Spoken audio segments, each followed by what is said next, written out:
ഒരു വിവരവും ഇല്ലാത്തതാകുന്ന ആളുകളെ പിടിച്ച് ശൈഖാക്കി അവനെ തലയിലേറ്റിക്കൊണ്ട് നടക്കുന്ന ആളുകൾ ഇന്ന് ധാരാളം കൂടി വരികയാണ്. അവന്റെ പിറകെ കൂടാൻ. എന്തിനാണ് നിങ്ങൾ അങ്ങനെ? നിങ്ങൾക്ക് മുത്തുനബി സല്ലല്ലാഹു അലൈഹി വസല്ലം തങ്ങൾ പഠിപ്പിച്ചതാകുന്ന സുന്നത്തുകൾ തന്നെ ഇവിടെ ഇല്ലേ? പള്ളിയിലേക്ക് കയറുമ്പോൾ ശ്രദ്ധിക്കേണ്ട കാര്യങ്ങളില്ലേ? ഒരു പള്ളിയിൽ കയറുമ്പോൾ ശ്രദ്ധിക്കേണ്ട കാര്യങ്ങൾ, അവിടെ ചെല്ലേണ്ട ദിക്റുകൾ, പള്ളിയിൽ നിന്ന് ഇറങ്ങുമ്പോൾ ശ്രദ്ധിക്കേണ്ടത്, ആ ഇറങ്ങുന്ന സമയത്ത് നീ ചെരിപ്പിടേണ്ടത് എങ്ങനെ, ഇറങ്ങുന്ന സമയത്ത് ഏത് കാല് വെക്കണം, ഇറങ്ങുന്ന സമയത്ത് നീ ഇടത് കാല് വെച്ച് ഇറങ്ങുകയും അല്ലാഹുമ്മ ഫ്തഹ്ലി അബ്വാബ ഫദ്ലിക എന്ന് പറഞ്ഞ് ഇറങ്ങുകയും, ഇറങ്ങുന്ന സമയത്ത് ചെരിപ്പിന്മേൽ ഇറങ്ങി നിന്ന് ഇടത് കാല് വെച്ച് ഇറങ്ങി നിന്ന് ചെരിപ്പിടുന്ന സമയത്ത് വലത് കാല് ആദ്യം ഒന്തിക്കുകയും പിന്നീട് ചെരിപ്പ് ഊരുന്ന സമയത്ത് ഇടത് കാല് പ്രത്യേകമായി ആദ്യമായി ഗൗനിക്കുകയും ചെയ്യണം. ഇത് പരിശുദ്ധമായ ശരീഅത്തിന്റെ നിയമമല്ലേ? ഇതാരും ശ്രദ്ധിക്കുന്നു? നമ്മൾ ഒരു സുന്നത്തും ശ്രദ്ധിക്കുന്നില്ല. എത്രയോ സുന്നത്തുകൾ നമുക്കുണ്ട്. ആ സുന്നത്തുകളൊന്നും ശ്രദ്ധിക്കാതെ കള്ള ശൈഖന്മാരുടെ വ്യാജ ജിന്നന്മാരുടെ പിറകെ പോയി നമ്മുടെ ദീൻ കളയാൻ പാടില്ല. അള്ളാഹു നമ്മളെ കാക്കുമാറാവട്ടെ. അള്ളാഹു നമ്മളെ കാക്കട്ടെ. കാരണം ഈ ദീൻ നിസാരമല്ല, നിസാരമല്ല. അല്ലാഹു സുബ്ഹാനഹു വ തആല നമ്മളിലേക്ക് ഏൽപ്പിച്ചത് ഒരുപാട് മഹത്തുക്കളാകുന്ന മഹാന്മാരിലൂടെയാണ്, മഹത്തുക്കളോടാകുന്ന ഇമ്മത്തുകളിലൂടെയാണ്. സുബ്ഹാനല്ലാഹ്. കഴിഞ്ഞു പോയ ഇമ്മത്തുകൾ നിസാരരാണോ? കിതാബ് എഴുതിക്കൊണ്ടിരിക്കുന്ന സമയത്ത് വിളക്കണഞ്ഞു പോയി ഇമാം നവവി റളിയല്ലാഹു അൻഹു. അപ്പൊ അദ്ദേഹം ഉടനെ എന്ത് ചെയ്തു? തന്റെ വിരല് ഇങ്ങനെ ഉയർത്തി. സുബ്ഹാനല്ലാഹ്. വിരല് പ്രകാശിച്ചു. ഗ്രന്ഥങ്ങളിലില്ലേ വിരല് പ്രകാശിക്കുകയാണ്. സുബ്ഹാനല്ലാഹ്. ഇമാം നവവി റളിയല്ലാഹു അൻഹു 46 വയസ്സേ ജീവിച്ചിരുന്നുള്ളൂ. അദ്ദേഹം എഴുതിയതാകുന്ന ഗ്രന്ഥങ്ങൾക്ക് കണക്കില്ല സഹോദരങ്ങളെ. പലതും അദ്ദേഹത്തിന്റെ പേരിലാണെന്ന് അറിയപ്പെട്ടിട്ടില്ല. അത്രമേൽ വിശാലമായ ഗ്രന്ഥങ്ങൾ ലോകത്തിന് സമ്മാനിച്ച് മഅലൂമാത്തുകളിലൂടെ ഇൽമുകളിലൂടെ കടന്നുപോയ മഹാനുഭാവനാണ് ബഹുമാനപ്പെട്ട യഹ്യ ബിൻ ശറഫ് നവവി റളിയല്ലാഹു അൻഹു. അല്ലാഹുവിന്റെ ദറജ ഉയർത്തുമാറാവട്ടെ. അവരെയൊക്കെ തള്ളിക്കളഞ്ഞ്, അവർ പറയുന്ന വാക്കുകളെയൊക്കെ തൃണബലഗണിച്ച് മഹത്തുക്കളെയൊക്കെ തള്ളിക്കളഞ്ഞിട്ട് എന്ത് ദീനാണ് ഇവിടെ ഉണ്ടാവുക? നമുക്ക് ആരാണ് ഈ ദീൻ കൈമാറി തന്നത്? അല്ലാഹും റസൂലും നേരിട്ട് വന്ന് തന്നതാണോ ഇത്? അല്ല. ഈ മഹത്തുക്കളാകുന്ന ഉസ്താദുമാരുടെ, സമുന്നതരാകുന്ന മഹത്തുക്കളിലൂടെ നമ്മുടെ ഒരു ഉസ്താദിനെ എടുത്താൽ, ഇവിടെ ഇരിക്കുന്നതാകുന്ന സമുന്നതരായ പണ്ഡിതന്മാരെ എടുത്താൽ, ഈ സദസ്സിലിരിക്കുന്നതാകുന്ന ഉസ്താദുമാരെ എടുത്താൽ, അവർ നേടിയെടുത്തിട്ടുള്ള ബിരുദങ്ങൾ, അവരുടേതാകുന്ന പ്രിയപ്പെട്ടതാകുന്ന ഉസ്താദുമാർ, അവരെ കോളേജുകളിൽ പഠിപ്പിച്ചിട്ടുള്ള ഉസ്താദുമാർ, അങ്ങനെ പരമ്പര എടുത്ത് പരിശോധിച്ചാൽ ഒക്കെ വിലായത്തിന്റെ മർത്തബയിലെത്തുന്ന മഹാന്മാരാണ്. ഒരു 2 തലമുറ അപ്പുറത്തേക്ക് വലിയ സാരല്ല, ഞാൻ വെറുതെ പറയല്ല. നമ്മളാണ് നന്നാവാത്തത്. നമ്മുടെ ഉസ്താദ് അവിടുത്തെ ഉസ്താദിലേക്ക് നോക്കുമ്പോൾ തന്നെ വിലായത്തായി, വലിയായി മാറുകയാണ്. അള്ളാഹു അവിടുത്തേക്ക് ദറജ ഉയർത്തുമാറാവട്ടെ. ഇപ്പൊ എന്റെ ഉസ്താദ് മന്നപ്പറ്റ ഹംസ മുസ്ലിയാർ, അള്ളാഹു അവർക്ക് ആഫിയത്തുള്ള ദീർഘായുസ്സ് നസീബാക്കട്ടെ. അവിടുത്തെ ഉസ്താദാണ് ഓക്കെ ഉസ്താദ്. എത്രയോ മശായിഖന്മാരാകുന്ന നമ്മുടെ സമുന്നതരായ ഉസ്താദുമാർ, തെക്കും വടക്കുമുള്ളതാകുന്ന വലിയ വലിയ ആലിമീങ്ങൾ, സമസ്തയുടെയും ദക്ഷിണയുടെയും എന്ന് വേണ്ട വലിയ വലിയതാകുന്ന മശായിഖന്മാരാകുന്ന മഹത്തുക്കളാകുന്ന ഉസ്താദുമാരുടെ ഉസ്താദാണ് ഉസ്താദുൽ അസാത്തീദ് ഓക്കെ ഉസ്താദ്. ഒരു പരമ്പര അപ്പുറത്തേക്ക് പോയപ്പോൾ തന്നെ വിലായത്തിന്റെ മഹത്വത്തിലേക്ക് എത്തി. അവിടുന്ന് പരമ്പരകൾ അങ്ങോട്ട് പോയാൽ പിന്നെ മുഴുവനും അഇമ്മത്തുകൾ, വലിയ ശ്രേഷ്ഠരാകുന്ന അഇമ്മത്തുകൾ. ഒരു 30-40 എത്തുമ്പോൾ തന്നെ ആ ഉസ്താദിയത്ത് ചെന്ന് ചേരുന്നത് ഹബീബ് മുഹമ്മദ് മുസ്തഫ സല്ലല്ലാഹു അലൈഹി വസല്ലമ തങ്ങളിലാണ്. ഇങ്ങനെ ഒരു പരമ്പര പറയാൻ, ഇങ്ങനെ ഒരു സനദ് മുത്തസിലായ ചേർന്ന് നിൽക്കുന്ന ഒരു പരമ്പര പറയാൻ ആധുനികമാകുന്ന തലമുറയിൽ പുസ്തകം വായിച്ചറിവ് കവലകളിൽ നിന്ന് വിളമ്പുന്നവർക്ക് ഇല്ല എന്നുള്ള വസ്തുത എന്റെ തലമുറകൾ അറിയണം. അവരാണ് ഇത്തരത്തിലുള്ളതാകുന്ന വാദഗതിയിൽ ഉന്നയിക്കുന്നത്. അവര് റബീഉൽ അവ്വലാകുമ്പോൾ 2 ബൈത്തുമായിട്ട് വരും. ഏതാണ് ആ ബൈത്ത്? മൗലിദ് കഴിക്കൽ മുമ്പ് പതിവില്ലാത്തതാ, അത് ഹിജ്റ 300 ശേഷം വന്നതാ. ഒരു സനദും ഇല്ലാത്തതാകുന്ന ഇത്തരത്തിലുള്ള ആളുകൾ കടന്നു വന്നുകൊണ്ട് പറയുന്ന വർത്തമാനമാണ്. അവർക്കൊരു പരമ്പരയില്ല. ഉസ്താദിയത്തിന്റെ ഒരു പരമ്പര അവർക്ക് പറയാനില്ല. നിങ്ങൾ ഏത് ബിദ്അത്തിന്റെ അഹ്ലുകാരെ എടുത്ത് പരിശോധിച്ചു നോക്കി, പരമ്പര പരിശുദ്ധ പ്രവാചകരിലേക്ക് എത്തുകയില്ല. അത് സഹീഹായ പരമ്പര ആവുകയുമില്ല. അവരൊരു പരമ്പര പറഞ്ഞാൽ അവരെല്ലാ റബീഉൽ അവ്വലാകുമ്പോ ഈ 2 വരിയായിട്ട് വരികയാണ്, രംഗപ്രവേശനം ചെയ്യുക. ഏതാ വരി? മൗലിദ് കഴിക്കൽ മുമ്പ് പതിവില്ലാത്തതാ, അത് ഹിജ്റ 300 ശേഷം വന്നതാ. നബി സല്ലല്ലാഹു അലൈഹി വസല്ലമ തങ്ങളുടെ മൗലിദ് കഴിക്കൽ മുമ്പ് പതിവില്ലാത്തതാണ്. അത് ഹിജറ 300-ന് ശേഷം വന്നതാണെന്ന് തഴവ ഉസ്താദ് തന്നെ പറയുന്നില്ലേ? സുന്നത്തു ജമാഅത്തിന്റെ ഏറ്റവും വലിയ കർമ്മധീരനായ നേതാവല്ലേ? അദ്ദേഹം തന്നെ വ്യക്തമായി അൽ മവാഹിബുൽ ജലിയയിൽ പറഞ്ഞിട്ടില്ലേ? പിന്നെ എന്തുകൊണ്ടാണ് സുന്നികളെ നിങ്ങളിത് ആചരിക്കുന്നത്? ഈ മൗലിദാചരണം നബി സല്ലല്ലാഹു അലൈഹി വസല്ലമ തങ്ങളുടെ കാലഘട്ടത്തിൽ ഇല്ല എന്നുള്ള ബാലിശമായ വാദം ഉന്നയിക്കുന്നു. യഥാർത്ഥത്തിൽ തഴവ ഉസ്താദ് പറഞ്ഞത് എന്താണ്? തൊട്ടടുത്ത് ശേഷമുള്ള വരികൾ പോലും കട്ടെടുത്തുകൊണ്ട് നിലകൊള്ളുന്നവരാണ് ഇത്തരക്കാർ. പഠിക്കണം നമ്മൾ. അദ്ദേഹത്തിനെതിരെ ഒരു അപവാദം പറയുമ്പോ ആ അപവാദം സമൂഹത്തിന് തിരിച്ചു കൊടുക്കേണ്ടത്, തിരുത്തി കൊടുക്കേണ്ടത് ഒരു ആലിം എന്ന നിലയിൽ, അദ്ദേഹത്തിന്റെ കുടുംബത്തിലുള്ള വ്യക്തിത്വം എന്ന നിലയിൽ എനിക്കത് ബാധ്യമാണ്, എനിക്കത് ബാധ്യതയാണ്. പറഞ്ഞു കൊടുക്കൽ ഞാനാണ് അതിന്റെ ഏറ്റവും ഉത്തരവാദിത്തപ്പെട്ട വ്യക്തി. അതുകൊണ്ട് തന്നെ അറിയണം, ഇന്നത്തെ തലമുറ അറിയണം, പ്രത്യേകിച്ച് യുവാക്കൾ അറിയണം, യുവതികൾ അറിയണം. ഇനി ആരെങ്കിലും രണ്ടുപേര് കവല അത്തരത്തിലുള്ള കവലയിരുന്ന് പാടുമ്പോ അവനെ തിരുത്തി കൊടുക്കണം. അറിയാത്തത് കൊണ്ടല്ല, മറച്ചു വെക്കുകയാണ്. മുമ്പ് ഖുർആനിൽ നിന്നും ഇത്തരത്തിൽ കട്ടുവായിക്കുന്ന സമൂഹം ബിദ്അത്തിന്റെ കൂട്ടത്തിലുണ്ടായിരുന്നു. ആദരവായ റസൂലുള്ളാഹി സ്വല്ലല്ലാഹു അലൈഹി വസല്ലമ തങ്ങൾ സാധാരണ മനുഷ്യനാണെന്ന് അറിയിക്കപ്പെടുന്ന ആയാത്തുകൾ അവർ പരിപൂർണമായി ഓതാതെ നിലകൊണ്ടിരുന്ന വ്യക്തിത്വങ്ങൾ ഉണ്ടായിരുന്നു. ഇന്നമാ അന ബശറും മിസ്ലുക്കും, തീർച്ചയായും ഞാനൊരു സാധാരണ മനുഷ്യനാണ്. ബാക്കി ഓതൂല. യുഹാ ഇലയ്യ, തൊട്ടടുത്ത് തന്നെ അള്ളാഹു പറയുന്നുണ്ട്, എന്നിലേക്ക് ഉത്ബോധനം നടത്തപ്പെടും, വഹി നൽകപ്പെടുമെന്ന് പറയുന്നുണ്ട്. അത് കാക്കും, അത് കട്ടിട്ട് വിട്ടിട്ട് ഒരല്പം ഓതും, മുറിവാക്യം. അങ്ങനെയാണ് അന്നും ഇന്നും ജീവിക്കുന്നത്. മുമ്പ് ആയത്തുകളും ഹദീസുകളും കട്ട് ഓതുന്ന ആളുകൾ ബാക്കി ഓതിയാൽ പിടിക്കപ്പെടാൻ. കാരണം വഹി നൽകപ്പെടുന്ന വ്യക്തി എന്ന് പറയപ്പെടുമ്പോൾ തന്നെ സാധാരണ വ്യക്തിയല്ല, അസാധാരണ വ്യക്തിയാണെന്ന് വന്നു കഴിഞ്ഞു.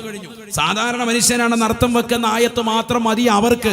അവരുടെ ഉദരം നടന്നു പോകും, അവർക്ക് എങ്ങനെങ്കിലും ഭക്ഷണം കഴിച്ചു പോകാനുള്ള വക അതിലുണ്ട്.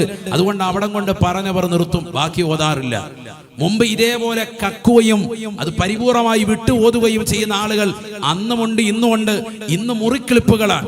ചെറിയ ഭാഗം മാത്രം പ്രസംഗിക്കുന്ന പ്രാസംഗികന്റെ ഏതെങ്കിലും ഒരു ചെറിയ ക്ലിപ്പ് മാത്രം എടുത്തിട്ട് വൈറലാക്കി അവർക്ക് അനുയോജ്യമായ വാചകങ്ങൾ മാത്രം ഉൾപ്പെടുത്തി, ദാ കണ്ടോ ആ മുസ്ലിയാർ അങ്ങനെ പറഞ്ഞു, ഈ മുസ്ലിയാർ ഇങ്ങനെ പറഞ്ഞു, അദ്ദേഹത്തിന്റെ പദ്യം ഇങ്ങനെയാണ്, അദ്ദേഹത്തിൻ്റെതാകുന്ന വാക്ക് ഇതാണ്, ആ ഇമാമ് പറഞ്ഞിരിക്കുന്നത് അങ്ങനെയാണ് എന്ന് പറഞ്ഞ് ജനങ്ങൾക്കിടയിൽ പൊട്ടീസാക്കുന്ന പരിപാടി ഇനി 2023 നടക്കില്ല എന്ന് അതിശക്തിയുക്തം ഓർമ്മപ്പെടുത്താൻ. ഇനി ഈ തരികിട പരിപാടിയൊന്നും നടക്കൂല. വിവരവും വിദ്യാഭ്യാസവും ഉള്ള ആളുകൾ ഇവിടെ കൂടി വരികയാണ്. നിങ്ങൾ അൽ മവാഹിബുൽ ജലിയ എടുത്ത് മറിച്ചു നോക്കി ഇന്നും കിട്ടുമല്ലോ. തഴവ ഉസ്താദ് ആ പറഞ്ഞതിൻ്റെതാകുന്ന അർത്ഥം ശേഷം വരുന്നതിൽ വ്യക്തമായി ബഹുമാനപ്പെട്ടവർ പറയുന്നുണ്ട്. അക്കാലഘട്ടത്തിൽ ബഹുമാനപ്പെട്ടതാകുന്ന ശൈഖുൽ ഖത്തീബ് ഇബ്നു ദഹിയ റളിയല്ലാഹു അൻഹു വലിയ സമുന്നതനായ വ്യക്തിത്വമാണ്. ബഹുമാനപ്പെട്ടവർ അദ്ദേഹം ഒരു മനോഹരമായ ഗ്രന്ഥം രചിച്ചു. മുത്തുനബി സല്ലല്ലാഹു അലൈഹി വസല്ലമ തങ്ങളുടേതാകുന്ന മദ്ഹുകൾ ചേർത്ത് കോർത്തിണക്കിക്കൊണ്ടിരുന്ന മൗലിദിന്റെ ഗ്രന്ഥം രചിച്ചു. ആ ഗ്രന്ഥത്തിന്റെ പേരാണ് അത്തൻവീർ. അത്തൻവീർ എന്നൊരു മൗലിദ് രചിച്ചു. എപ്പോൾ? ഹിജറ 300. ആരാണ് രചിച്ചത്? ബഹുമാനപ്പെട്ടതാകുന്ന ശൈഖുൽ ഖത്തീബ്, ബഹുമാനപ്പെട്ടതാകുന്ന ഇബ്നു ദഹിയ റളിയല്ലാഹു അൻഹു, വലിയ മഹാനാണ്. അദ്ദേഹം ഒരു മൗലിദ് രചിച്ചു.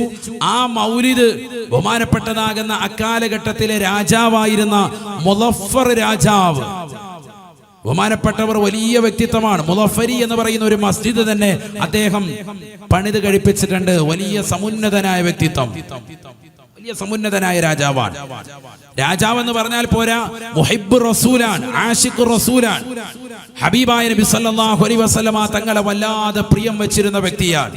ബഹുമാനപ്പെട്ടവർ നബി സല്ലല്ലാഹു അലൈഹി വസല്ലമ തങ്ങളെ പ്രിയം വെക്കുന്നത് കൊണ്ട് തന്നെ അദ്ദേഹത്തിന്റെ സവിധത്തിലേക്ക് കൊണ്ടുവന്ന് ശൈഖ് ഇബ്നു ദഹിയ റളിയല്ലാഹു അൻഹു ഈ മൗലിദ് കിതാബ് കൊടുത്തു.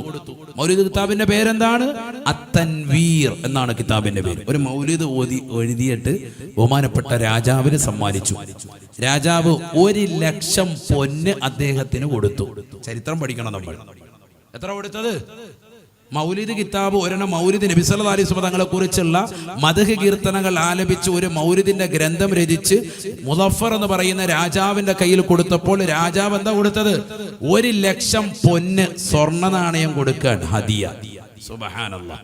കാരണം മുത്തുനബി സല്ലല്ലാഹു അലൈഹി വസല്ലം തങ്ങളുടെ മദ്ഹ് കീർത്തനങ്ങൾ, മൗലിദ്, പ്രവാചകരുടെ ജനിച്ച സമയത്തുള്ളതാകുന്ന സംഭവ വികാസങ്ങളും മറ്റും ഉൾപ്പെടുത്തി പ്രവാചകരെ പ്രകീർത്തിച്ചുകൊണ്ട് ഗദ്യ പദ്യ സമ്മിശ്രമായിട്ടൊരു മൗലിദ് രചിച്ചതിന്റെ കാരണത്താൽ ബഹുമാനപ്പെട്ടതാകുന്ന ശൈഖ് ഇബ്നു ദഹിയ റളിയല്ലാഹു അൻഹുവിന് 1,00,000 സ്വർണ്ണ നാണയം ഹദിയായി കൊടുത്തു. അൽഹംദുലില്ലാഹ്. അദ്ദേഹം പറഞ്ഞു ഈ മൗലിദ് ഇന്ന് വർഷം മുതൽ റബീഉൽ അവ്വലിൽ പാരായണം ചെയ്യണം. ഇതാ ഓതേണ്ടത്. മൗലിദ് നടത്താൻ ഏറ്റവും വലിയ ഉത്സാഹമായി നിലകൊണ്ട വ്യക്തിയാണ് ആര്? മുളഫർ രാജാവ്. മൗലിദ് റബീഉൽ അവ്വൽ ആയാൽ ഭയങ്കര ആഘോഷമാണ്. എങ്ങനെ ആഘോഷിക്കുന്നത്? അതാണ് തഴവ ഉസ്താദ് തൊട്ടടുത്ത വരിയിൽ പറയുന്നുണ്ട്. അത് കട്ട്. അതാണ് ഞാൻ പറഞ്ഞത്.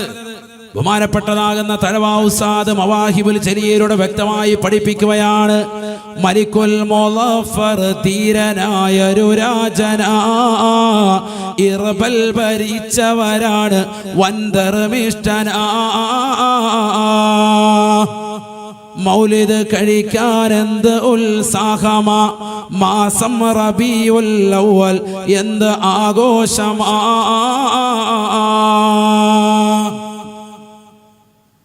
മൗലിദ് കഴിക്കുന്ന അന്ന് ആടയ്യായിരം, പൊരിക്കുന്നതാണ് കോഴിയും 10,000, കൂടാതെ 1,30,000 അലുവായുമുണ്ട് ഓരോ തരം.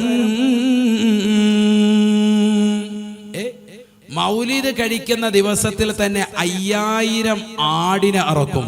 സുബ്ഹാനല്ലാഹ്. അന്നത്തെ ദിവസം മൗലിദ് നടക്കാൻ എത്ര ആട്? 5000 ആട്. എത്ര കോഴി? 10,000 കോഴി, 5000 ആട് അറുത്തിട്ട് ചെറിയ പരിപാടി, ലൈറ്റ് പരിപാടിയാണ്. ആലോചിച്ച് നോക്ക്. 10,000 കോഴിയും 5000 ആടിനെയും അറുത്തിട്ടുള്ള പരിപാടി. മാത്രമല്ല, കൂടാതെ 1,30,000 1,30,000 പ്ലേറ്റുകളിലായി, വലിയ താലകളിലായിട്ട് അലുവായും വ്യത്യസ്തമാകുന്ന മധുര പലഹാരങ്ങളും വെച്ചു കൊടുക്കും. അലുവകൾ വ്യത്യസ്തം. ഒക്കെ കിതാബുകളിൽ രേഖപ്പെടുത്തി വെച്ചേക്കുന്ന ബഹുമാനപ്പെട്ടതാകുന്ന ഇമാം സുയൂത്തി റളിയല്ലാഹു അൻഹു അടക്കമുള്ള മഹാന്മാർ ഈ വിഷയം അവിടുത്തെ ഗ്രന്ഥങ്ങളിൽ രേഖപ്പെടുത്തി വെച്ചതുണ്ട്. തഴവ ഉസ്താദ് അതാണ് ബൈത്തായി രൂപപ്പെടുത്തി എഴുതിയത്. തഴവ ഉസ്താദ് അവരുകൾ പറഞ്ഞ മൗലിദ് എന്ന് പറയുന്നത് ഏത് മൗലിദാ? ഏത് മൗലിദാ? ഈ മൗലിദ്. മൗലിദ് കഴിക്കൽ മുമ്പ് പതിവില്ലാത്തതാ, അത് ഹിജ്റ 300 ശേഷം വന്നതാ. മുളഫർ രാജാവ് കഴിച്ചിരുന്നതാകുന്ന ഈ രീതിക്കുള്ള മൗലിദ് കഴിക്കൽ മുമ്പ് പതിവില്ലാത്തതാണ്. ഏത് രീതിക്കുള്ളത്? 5000 ആടും 10,000 കോഴി മറത്ത് 1,30,000 പ്ലേറ്റ് വീതം അലുവായും കൊടുത്തിട്ടുള്ള ഈ രീതിയിലുള്ള വിശാലമാക്കപ്പെട്ട മൗലിദ് കഴിക്കൽ മുമ്പൊന്നും പതിവില്ല. കാരണം എന്താ? മുമ്പ് അത്രയേറെ വിപുലമായി നടക്കാത്തതിന്റെ കാരണം എന്താ?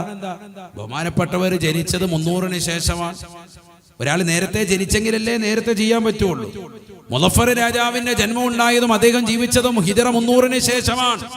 അതുകൊണ്ടാണ് തഴവ ഉസ്താദ് പറയുന്നത് അത് ഹിജ്റ 300 ശേഷം വന്നതാ.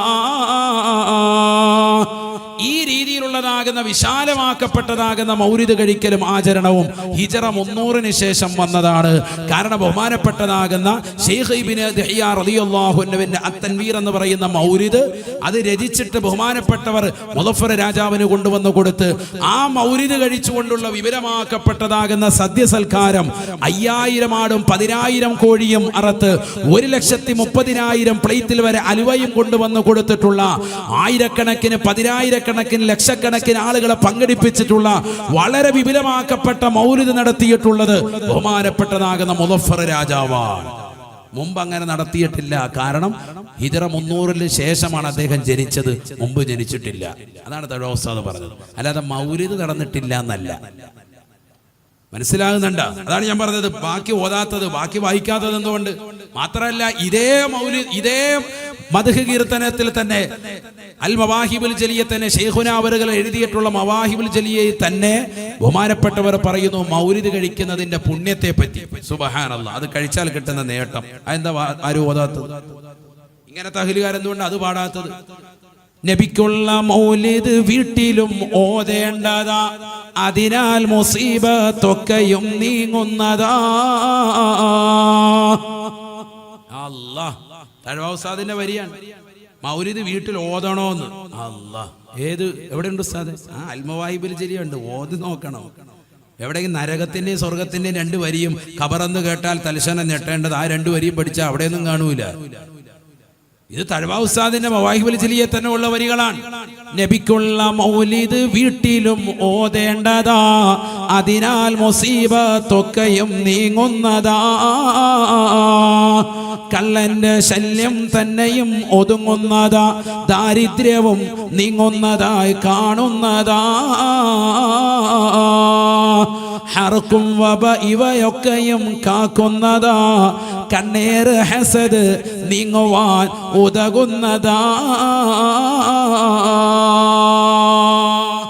നബി സല്ലല്ലാഹു അലൈഹി വസല്ലമ തങ്ങളുടെ മൗലിദ് പാരായണം ചെയ്താൽ അവൻ എല്ലാവിധ ഖൈറുകൾ ഉണ്ടാകും, സർവ്വ മുസീബത്തുകളെ തൊട്ട് അവന് കാവല് കിട്ടും, കള്ളന്റെ ശല്യം ഒഴിവാകും, കണ്ണേറ് വെക്കുന്നവരുടെ കണ്ണേറിനെ തൊട്ട്, അസൂയാലുക്കളുടെ അസൂയ തൊട്ട്, കൂടോത്രം ചെയ്യുന്നവരുടെ മാരണം ചെയ്യുന്നവരുടെ മാരണങ്ങളെ തൊട്ട് എന്ന് വേണ്ട എല്ലാ ശുറൂറുകളെ തൊട്ടും സംരക്ഷണം മൗലിദ് ഒരു വീട്ടിൽ ഓതിയാൽ ഉണ്ടാവുമെന്ന് തഴവ ഉസ്താദ് തന്നെ അൽ മവാഹിബുൽ ജിലിയിൽ പറയുന്നു. ആ തഴവ ഉസ്താദിനെ കുറിച്ച് മൗലൂദ് വിരോധിയായിട്ടും മൗലിദ് ഓതണ്ട എന്ന് പറഞ്ഞ വ്യക്തിയുമായിട്ട് സമൂഹത്തിൽ ഒരു വിഭാഗം പ്രചരിപ്പിക്കുന്നു. ഇത് ശരിയാണോ തെറ്റാണോ? തെറ്റാണ്, കടുത്ത തെറ്റാണ്, പാടില്ല. തഴവ ഉസ്താദ് മൗലൂദ് വിരോധിയല്ല, മൗലിദ് ഓതുന്ന ആളും മൗലിദ് പ്രചാരകനുമാണ്. പഠിച്ചു വെക്കെ, അള്ളാഹു തൗഫീഖ് നൽകട്ടെ. തീർന്നില്ല. 18ാമത്തെ വയസ്സിൽ തഴവ ഉസ്താദ് തന്നെ മൗലിദ് കിതാബ് രചിച്ച വ്യക്തിയും കൂടിയാണ്. അറബിയിൽ മൗലിദ് കിതാബ് രചിച്ചതാണ് ആണ് തഴവ ഉസ്താദ്. ഇത് ഉമ്മത്തറിയണം, പുതുതലമുറകൾ അറിയേണ്ട വിഷയമാണ്. അല്ലാതെ മൗലിദ് കഴിക്കൽ മുമ്പ് പതിവില്ലാത്തതാ, അത് ഹിജ്റ 300-ന് ശേഷം വന്നതാ. ഈ 2 വരിയായിട്ട് ഇനി കവലയിൽ ഇറങ്ങരുത്. എന്റെ പൊന്നു സാഹിബേ, നിങ്ങൾ ആരാണ് തഴവ ഉസ്താദ് എന്ന് നിങ്ങൾ സമൂഹം അറിയണം.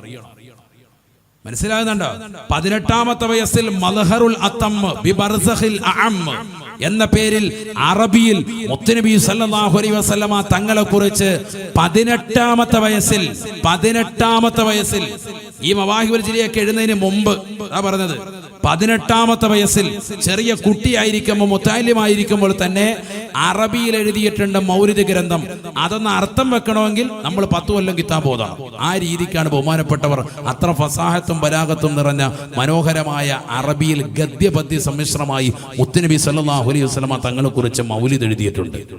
തഴവ ഉസ്താദ് അവരെ കുറിച്ച് ആവശ്യമില്ലാതെ പരദൂഷണം പറയരുത്. പരദൂഷണാണല്ലോ.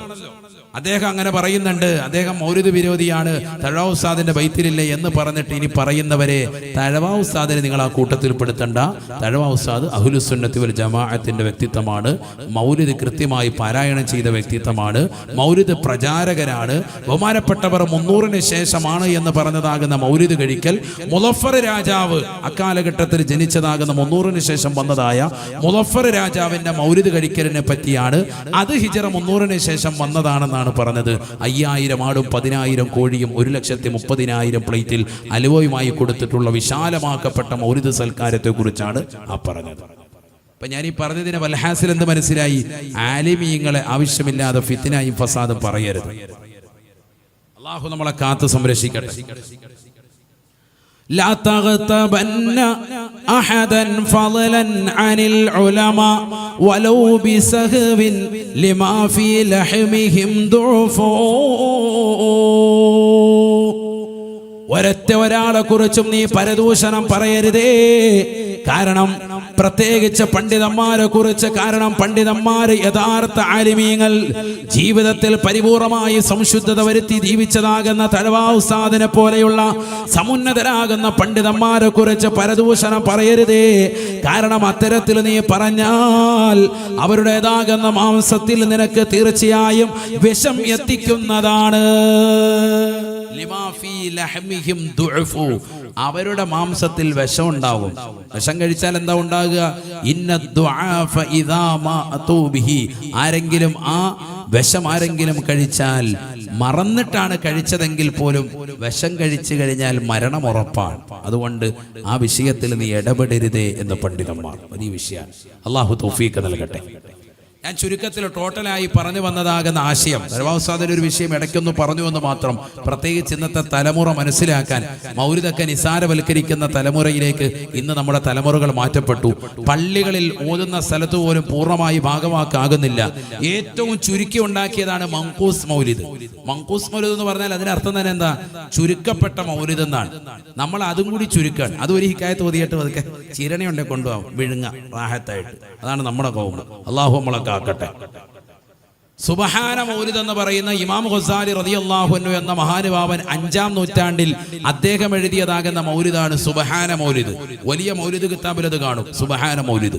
ആ സുബ്ഹാന മൗലിദ് ചുരുക്കി സൈനുദ്ദീൻ മഖ്ദൂം റളിയല്ലാഹു അൻഹു പൊന്നാനി ദേശക്കാരാകുന്ന ആളുകൾക്ക് അക്കാലഘട്ടത്തിൽ വിപത്തുണ്ടായപ്പോൾ, രോഗമുണ്ടായപ്പോൾ അത് മാറാൻ വേണ്ടി അദ്ദേഹം ഈ സുബ്ഹാന മൗലിദ് ചുരുക്കി എഴുതിയതാണ് മങ്കൂസ് മൗലിദ്. മനസ്സിലാകുന്നുണ്ടോ?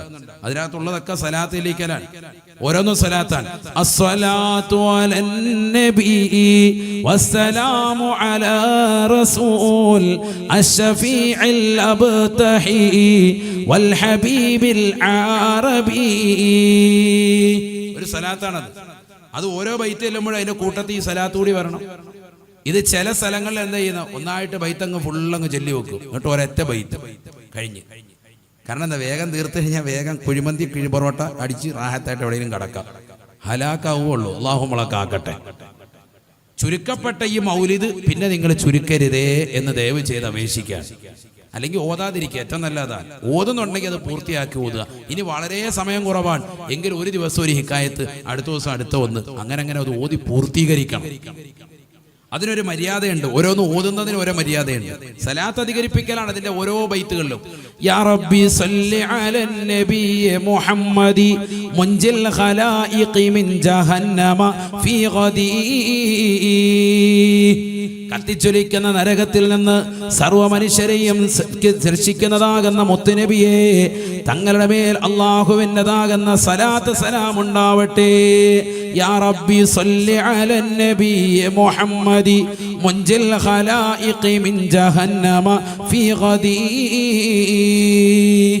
صلاة وتسليم وأزكى تحيتي على المصطفى المختار خير البرية. صلاة صلي رب العالمين على سيد الكونين والسرج إن بيتا أنت ساكنه ليس محتاجا إلى سرج. صلي رب العالمين على. ഇങ്ങനെ മുഴുവനും സലാത്ത് ചൊല്ലിക്കലാണ്. മൻ സല്ല അലയ്യ സല്ലല്ലാഹു അലൈഹി ബിഹാ അശറ.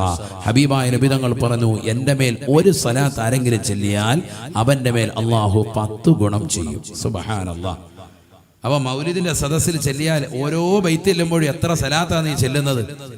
ഇത് മുടക്കാനാണ് ഒരു വിഭാഗം ആളുകൾ ശ്രമിക്കുന്നത്. എന്താണ് ഇതിന്റെ മഹത്വവും പോരിശയും ഉമ്മത്തറിയണം.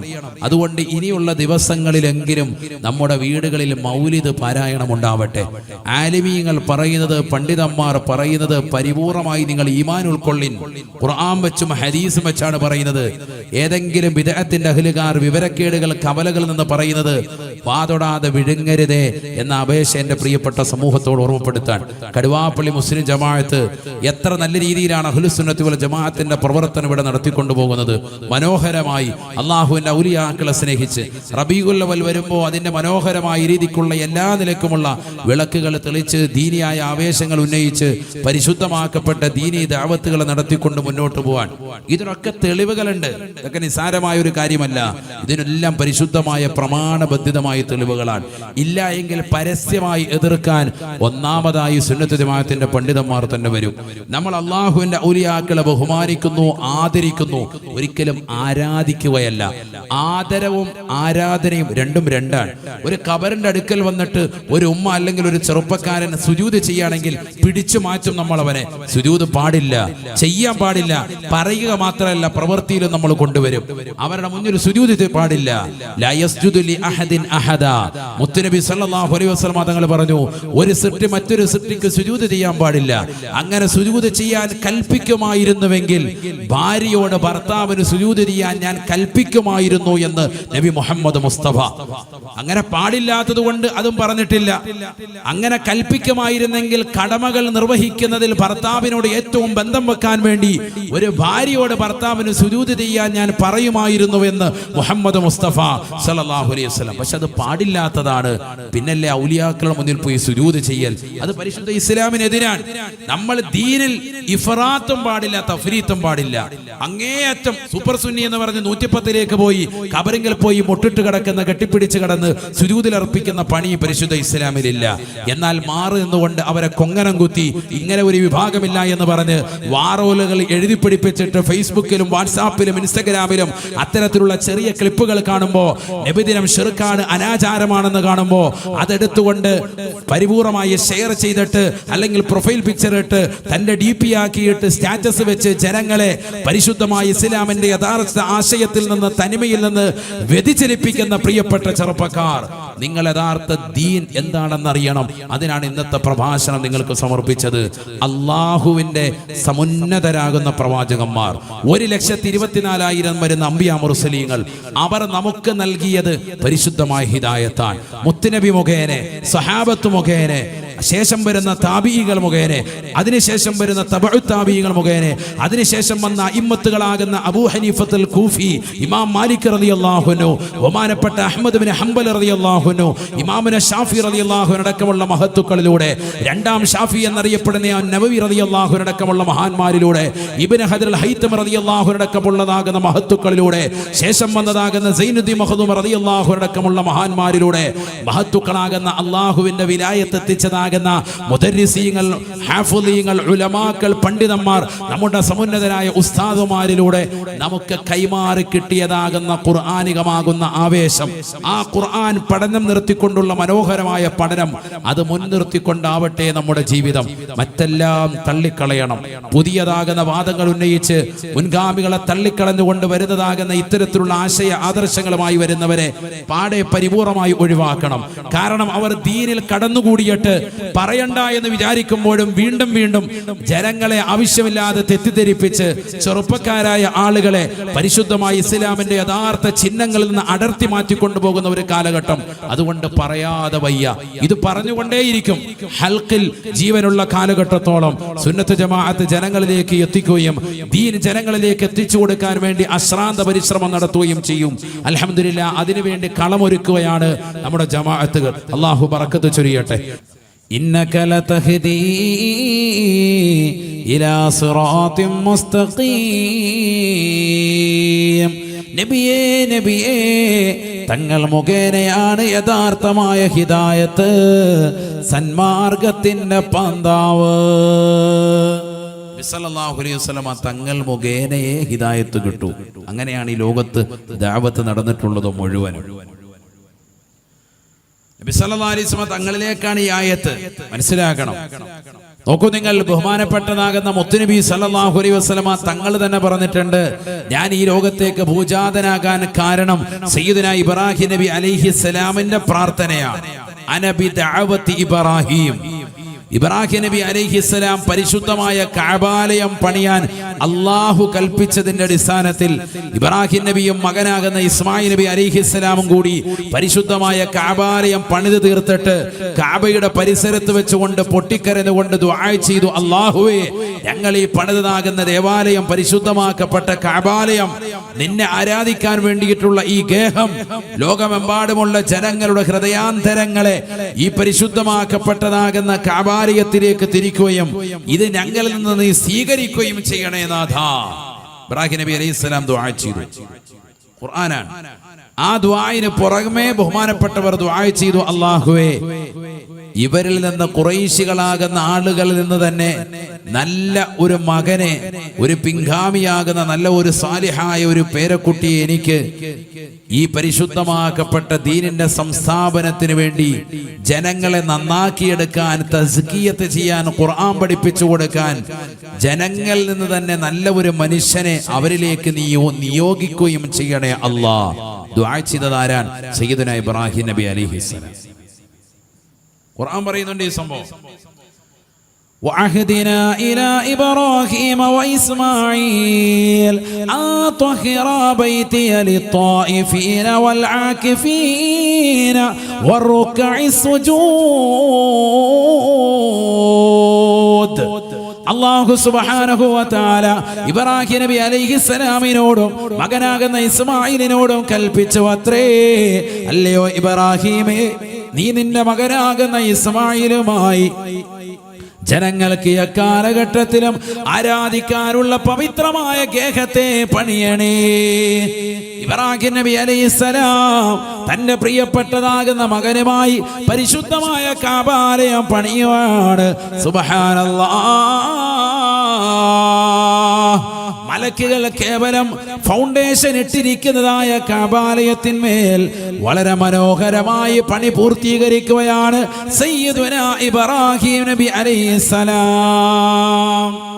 ആദ്യമായി കഅബയുടെ ഫൗണ്ടേഷൻ ഇട്ടതാരാണ്? മലായിക്കത്തുകളാണ്.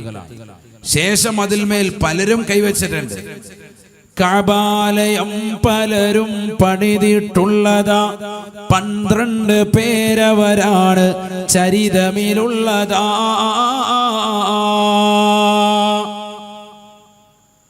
12ഓളം ആളുകൾ പരിശുദ്ധമാക്കപ്പെട്ട കഅബാലയം പണിതിട്ടുണ്ട്. മലായിക്കത്തുകൾ പണിതിട്ടുണ്ട്. ആദം നബി അലൈഹിസ്സലാം പണിതിട്ടുണ്ട്. ശീസ് നബി അലൈഹിസ്സലാം പണിതിട്ടുണ്ട്.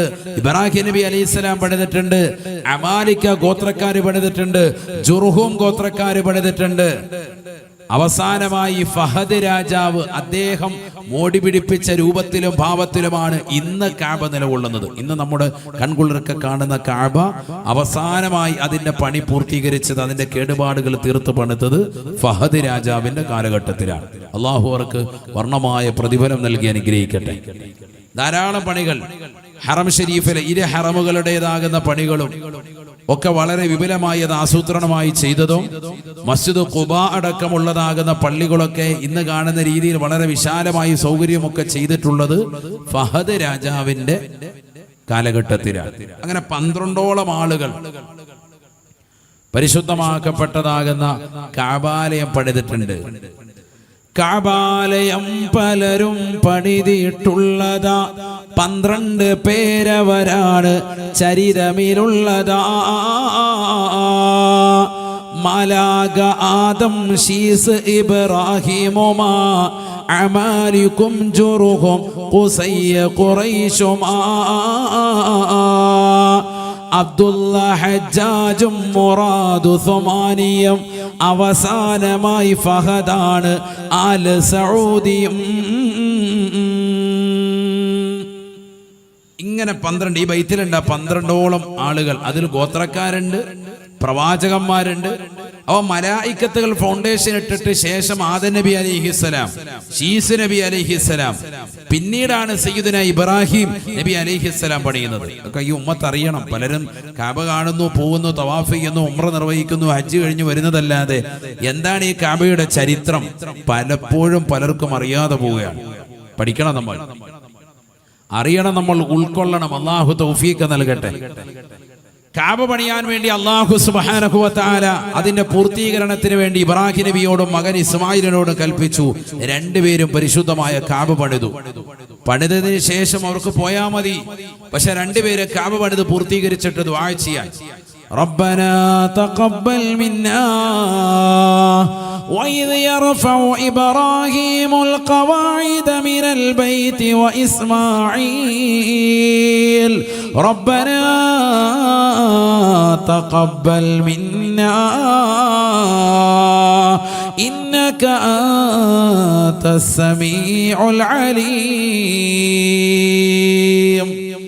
പരിശുദ്ധമായ കഅബ പണിത് പൂർത്തീകരിച്ചിട്ട് ബഹുമാനപ്പെട്ട ഇബ്രാഹിം നബി അലൈഹിസ്സലാം മകനാകുന്ന ഇസ്മായിലിനെ ചേർത്ത് നിർത്തിക്കൊണ്ട് ദുആ ചെയ്യുകയാ റബ്ബനാ തഖബ്ബൽ മിന്നാ ഇന്നക അൻതസ് സമീഉൽ അലീം. അല്ലാഹുവേ പടച്ച റബ്ബേ, ഞങ്ങളെ പണിത് പൂർത്തീകരിച്ചതാകുന്ന വിശുദ്ധമായ കഅബ ഞങ്ങളിൽ നിന്ന് സ്വീകരിക്കണേ അല്ലാ. ഈ പുണ്യമാക ഗേഹത്തിന്റെ പണി ഞങ്ങളിൽ നിന്ന് കബൂലാക്കണേ അല്ലാ.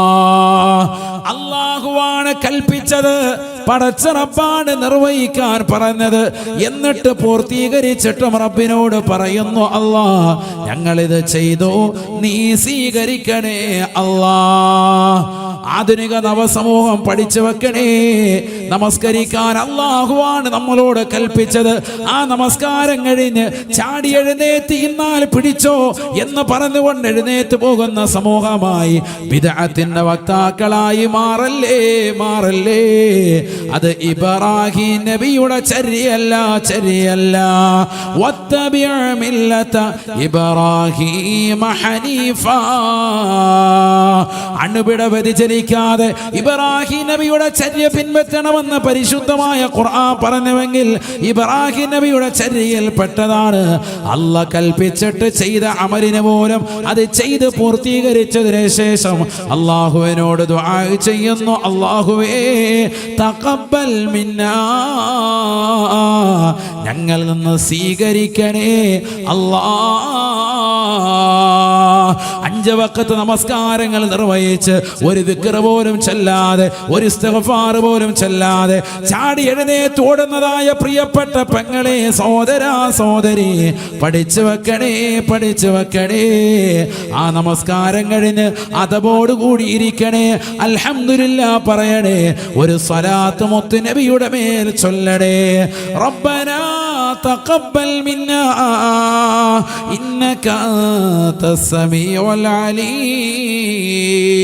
ശേഷം നീ ദുആ ചെയ്യണേ, അല്ലാഹുവേ ഞങ്ങളിൽ നിന്ന് ഈ നമസ്കാരത്തെ സ്വീകരിക്കണേ അല്ലാ.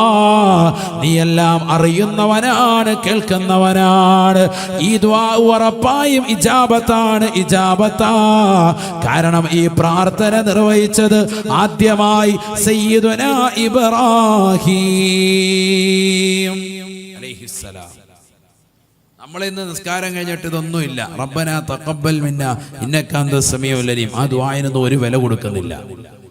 റബ്ബനാ ആതിനാ ഫിദ്ദുനിയാ ഹസനതൻ വഫിൽ ആഖിറതി ഹസനതൻ വഖിനാ അദാബന്നാർ.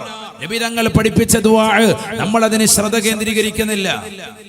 റഹ്മാനായ റബ്ബിന്റെ സച്ചരിതരാകുന്ന അടിമകൾ തന്റെ ജീവിതത്തിലേക്ക് ചേർത്ത് വെക്കുന്ന ശ്രേഷ്ഠമാക്കപ്പെട്ട ദുആയിൽ റബ്ബന സ്രിഫ് അന്നാ അദാബ ജഹന്നം ഇന്ന അദാബഹാ കാന ഗറാമ.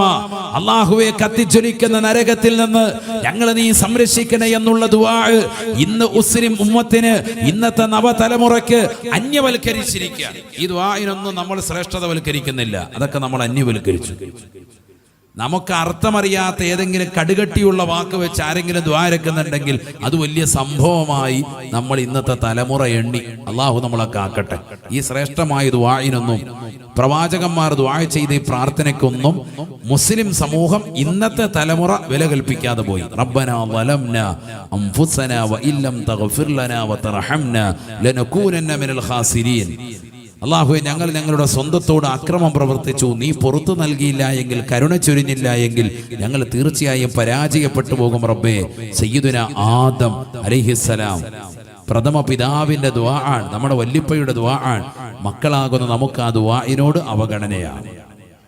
റബ്ബനാ ഹബ് ലനാ മിൻ അസ്വാജിനാ വദുരിയാതിനാ ഖുർറത അയ്യിൻ. പെടച്ചു പോകുന്നതാകുന്ന മക്കളുള്ള കാലഘട്ടം, കണ്ണ് തെറ്റിയാൽ അന്യരാകുന്ന പരപുരുഷന്മാരുമായി ചാറ്റ് ചെയ്യാൻ വ്യഗ്രത കൂട്ടുന്നതാകുന്ന ഭാര്യമാരുടെ കാലഘട്ടം. അല്ലാഹു എൻ്റെ ഇണകളെയും, എൻ്റെ പ്രിയപ്പെട്ട ഭാര്യയും, എൻ്റെ പ്രിയപ്പെട്ടതാകുന്ന മക്കളെയും, എൻ്റെ പ്രിയപ്പെട്ട ഭർത്താവിനെയും കൺകുളിർമയാകുന്ന വ്യക്തികളായി എന്നെ നീ മാറ്റണേ റഹ്മാനെ. കൺകുളിർമയാക്കൽ തരണേ അല്ലാ. ഈ ദുആഅൊക്കെ ഖുർആനിലെ ദുആകളാണ് സഹോദരങ്ങൾ. നമുക്ക് ഈ ദുആഇനൊന്നും ഒരു വില കൽപ്പിക്കുന്നില്ല. ഞാൻ തിരിച്ചു വരുന്നു. റബ്ബനാ തഖബ്ബൽ മിന്നാ ഇന്നക അൻതസ് സമീഉൽ അലീം. ഇബ്രാഹിം നബി അലൈഹിസ്സലാം കഅബ പണിതിട്ട് ദുആരക്കാണ്. എന്നിട്ടോ ഇബ്രാഹിം നബി അലൈഹിസ്സലാം വീണ്ടും അല്ലാഹുവിനോട് ദുആ ചെയ്യുകയാണ്. റബ്ബനാ വബഅസ് ഫീഹിം റസൂലൻ മിൻഹും യത്ലൂ അലൈഹിം ആയാതിക് വയുഅല്ലിമുഹുൽ കിതാബ വൽ ഹിക്മ. അല്ലാഹുവേ പടച്ച റബ്ബേ, അവരിലേക്ക് നീ ഒരു വ്യക്തിയെ നിയോഗിക്കണേ അല്ലാ. അവരിൽ നിന്ന് തന്നെ ഒരു മനുഷ്യനെ നിയോഗിക്കണേ അല്ലാ. അദ്ദേഹം അവരിലേക്ക് ചെന്നുകൊണ്ട് നിന്റെ പരിശുദ്ധമാക്കപ്പെട്ടതാകുന്ന ഖുർആനിക വചനങ്ങൾ, നിന്റെ ദൃഷ്ടാന്തങ്ങൾ അവരിലേക്ക് ഓതി കേൾപ്പിക്കുകയും അതിലൂടെ അവരെ ദീനിലേക്ക് കൊണ്ടുവരികയും ചെയ്യുമല്ലാ. വയുസക്കീഹിം, അവരെ പരിശുദ്ധിപ്പെടുത്തും അല്ലാ. അവർക്ക് ഹിദായത്ത് നൽകും അല്ലാ. അങ്ങനത്തെ നല്ല ഒരു സാലിഹായ നല്ല ഒരു വ്യക്തിയെ ആ ഉമ്മത്തിലേക്ക് അയക്കണേ അല്ലാ. വാപ്പയാകുന്ന ഇബ്രാഹിം നബി ദുആ ചെയ്തു എന്ന് പരിശുദ്ധമായ ഖുർആൻ. ഇബ്രാഹിം നബി അലൈഹിസ്സലാമിന്റെ മകനായ ഇസ്മായിൽ നബി അലൈഹിസ്സലാമിന്റെ പരമ്പരയിലൂടെയല്ലയോ ഹബീബായ മുഹമ്മദ് നബി സല്ലല്ലാഹു അലൈഹി വസല്ലമ തങ്ങൾ വന്നത്. അല്ലാഹുവിന്റെ റസൂൽ പിൽക്കാലത്ത് സ്വഹാബത്തിനെ ചേർത്ത് നിർത്തിയിട്ട് പറയുകയാ, അന ബിദഅവതി ഇബ്രാഹിം. പരിശുദ്ധമായ കഅബാലയം പണിത് പൂർത്തീകരിച്ചിട്ട് അല്ലാഹുവേ സ്വീകരിക്കണേ എന്ന് പറഞ്ഞ് എന്നെ വല്ലിപ്പ ദുആ ചെയ്ത കൂട്ടത്തിൽ ഇബ്രാഹിം നബി അലൈഹിസ്സലാം ദുആ ചെയ്തു, അല്ലാഹുവേ ആ മനുഷ്യകുലത്തിലേക്ക് അവരിൽ നിന്ന് തന്നെ ഒരു മനുഷ്യനെ ഖുർആനുമായി നീ നിയോഗിക്കണേ അല്ലാ. അദ്ദേഹം ചെന്നുകൊണ്ട് ആ ഖുർആനിന്റെ വചനങ്ങൾ ഓതി അവരെ സന്മാർഗത്തിന്റെ പാന്താവിലേക്ക് എത്തിക്കും റബ്ബേ. ഇബ്രാഹിം നബി അലൈഹിസ്സലാം ദുആ ചെയ്തില്ലയോ? അന്ന് ഇബ്രാഹിം നബി അലൈഹിസ്സലാം ദുആ ചെയ്തതിന്റെ അടിസ്ഥാനത്തിലാണ് ഞാൻ ഈ ലോകത്തേക്ക് കടന്നു വന്നത്. അന ബിദഅവതി ഇബ്രാഹിം. ഇബ്രാഹിം നബി അലൈഹിസ്സലാമിന്റെ ദുആയിലൂടെയാണ് ഈ ലോകത്തേക്ക് ഞാൻ എത്തിയത് എന്ന് നബിയുനാ റസൂലുള്ളാഹി സ്വല്ലല്ലാഹു അലൈഹി വസല്ലം. ഏതാണ് ആ ദുആ? കഅബ പണിതിട്ട് ദുആ ചെയ്തു, അല്ലാഹുവേ അവരിലേക്ക് ഒരു മനുഷ്യനെ നിയോഗിക്കണം. ആ മനുഷ്യൻ ഖുർആൻ ഓതി അവരെ നന്നാക്കിയെടുക്കും. ആ മനുഷ്യനാണ് നന്നാക്കുക. ആ മനുഷ്യനാണ് എന്ത് അല്ലാഹു നൽകിയത്? ആ വ്യക്തിക്കാണ് അല്ലാഹു ഖുർആൻ നൽകിയത്. മനസ്സിലാക്കണം.